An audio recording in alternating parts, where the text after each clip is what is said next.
Herkese merhabalar. Bugün sizlere çok basit, mükemmel görüntüsüyle iştah kabartan tavuklu pide tarifiyle geldim.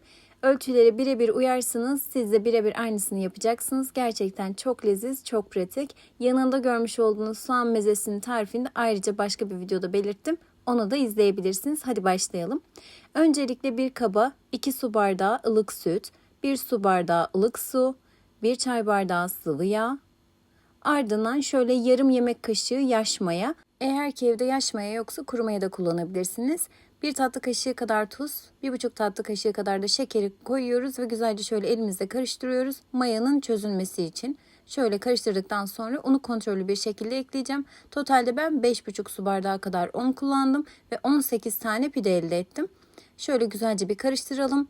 Tekrardan un ilavesi yapalım. Dediğim gibi kontrollü bir şekilde eklemekte fayda var.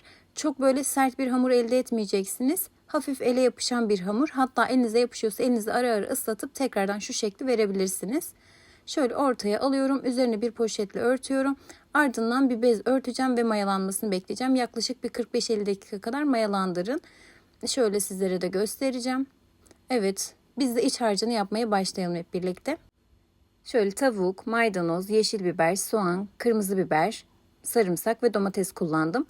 Şimdi şöyle genişçe bir kaseye 2 yemek kaşığı domates salçası alıyorum. Şöyle 2 tatlı kaşığı kadar pul biber, yarım tatlı kaşığı kadar tatlı toz biber, 1,5 tatlı kaşığı kadar tuz, 2 tatlı kaşığı kadar kırmızı toz biber. Şöyle yarım çay kaşığı kadar karabiber ilavesi yapacağım. Tüm malzeme miktarlarını aşağı yazacağım, oradan bulabilirsiniz. 1 çay bardağı sıvı yağ şöyle ekleyip güzelce bir karıştırıyorum. Tamamen salça şu hale gelince içerisine malzemelerimi ekleyeceğim. Şöyle önce tavuklarımı ekledim. Dediğim gibi hepsinin ölçülerini aşağı yazacağım. Oradan bulabilirsiniz. Yeşil biberlerimi ekledim. Burada soğanlarımı ekliyorum. Ben hiçbir malzememi robottan geçirmedim. Onu da söyleyeyim şimdi sizlere. Domatesimi de ekleyeyim. Çünkü toz haline geliyor. Böyle tadı falan hiç hoş olmuyor. Burada maydanozumu ekliyorum.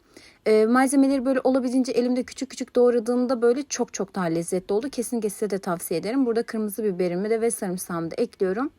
Şöyle güzelce bir karıştıracağım. Kesinlikle robottan geçirmeyin o yüzden. Evet, vaktinizi alıyor ama lezzeti gerçekten çok farklı oluyor. Kesinlikle elinizde doğrayın. Burada salça gözüme az gelmiş. 1 yemek kaşığı kadar tekrar salça ilave ettim. Kırmızı toz biberi istediğiniz kadar ilave edebilirsiniz. Tabii ben ölçüyü vereceğim ama renginden dolayı bir miktar daha ekleyebilirsiniz. Şu da son görüntüsü. Bunu dolapta bekletiyorum hamur mayalanıncaya kadar.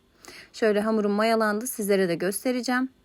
Şimdi ben totalde 18 tane beze çıkarttım. Hepsini de olabildiğince çok küçük yaptım. Çünkü biz bunları fırınlarken diğer bezeler orada kalıyor ve üzerine bir bez örtüyoruz ya. Onlar da olabildiğince şişiyor zaten içerisine koymuş olduğumuz mayadan dolayı. O sebeple olabildiğince bezelerinizi küçük yapın. Şöyle tezgahın altını unluyorum hamurum yapışmasın diye. Her tarafını güzelce unlayacağım. Ardından şöyle bir yuvarlayacağım. Şimdi videoda ben keserken 18 beze gözükmüyor olabilir ama sonradan ben onlardan parça alıp totalde 18 tane bezeye tamamladım. Dediğim gibi olabildiğince küçük olsun. Gerçekten çok şişiyorlar çünkü.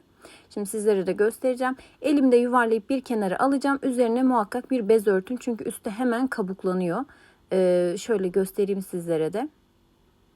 Evet, burada bez haline getirdim. Hepsini yapıyorum ve üzerine muhakkak bir bez örtüyorum. Şöyle sizlere de son halini göstereceğim artık. Bu arada bu bezeleri de 15-20 dakika kadar dinlendirirseniz gerçekten mükemmel pufudik bir hamur elde edeceksiniz. Hem açması daha kolay oluyor hem de pide hamurlarınız olabildiğince yumuşak oluyor. Şöyle sizlere göstereyim. 10-15 dakika kadar bekletin siz yine de.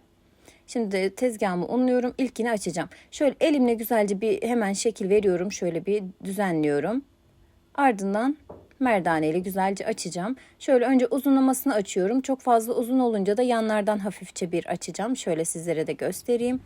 Ardından içerisine harcımı dolduracağım. Her yere harcı doldurun, yani kenarlarda dahil. Ardından şöyle sizlere göstereyim. Kenarlarını kırpıyorum böyle. Yukarı tarafa gelince şu üçgenimsi şekli veriyorum. Onu da göstereyim. Evet, şöyle.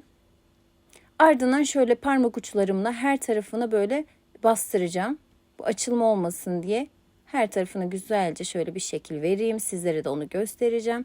Ben çok fazla göstermedim sizlere. 2 tane göstereceğim. Gerek yok zaten diğerlerini göstermeme. Vakit kaybı oluyor. Bunu da size göstereyim. Ardından fırın tepsisini aldım. Şöyle yumurta sarısını süreceğim üzerlerine. Totalde ben 3 adet yumurta sarısı kullandım. Yanlarını güzelce her tarafına yumurta sarısını sürüyorum. İçerisine hiçbir şey eklemenize gerek yok. Yağdır, işte yoğurttur falan. Direkt dümdüz yumurta sarısı kullanıyorum. Şöyle her tarafına güzelce yaydım. Bunu fırında kontrollü bir şekilde pişiriyorum. Bu da son görüntüsü, gerçekten nar gibi kızardı. Böyle bir tane daha açıp sizlere göstereyim, anlamamış olabilirsiniz diye. Şöyle bir uzatıyorum önce. Zaten siz bunları açtıkça bezeleriniz sona doğru iyice böyle kabarıyor ya, daha güzel açılıyor. Şöyle yanlardan da açayım. Bu arada şöyle alırken böyle 2 silkeleyin, altındaki un tamamen kalksın. Fırın tepsisine yerleştirip içine doldurursanız daha rahat oluyor. Ben de bunu son anda fark ettim. İçerisine koyun. Sonra doldurun, yanları tekrardan kıvırın. Kaldırırken çünkü malzemeler dökülüyor falan, bunlara hiç gerek yok. Şöyle yanları kıvırıp sizlere de göstereceğim. Artık bunlar son partlardı, tamamen artık bitiyor.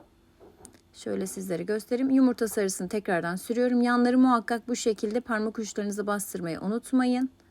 Gerçekten nar gibi kızaran mükemmel pideler elde edeceksiniz. Şimdi onu da size göstereyim. Altı da tamamen pişti. Onu da gösteriyorum.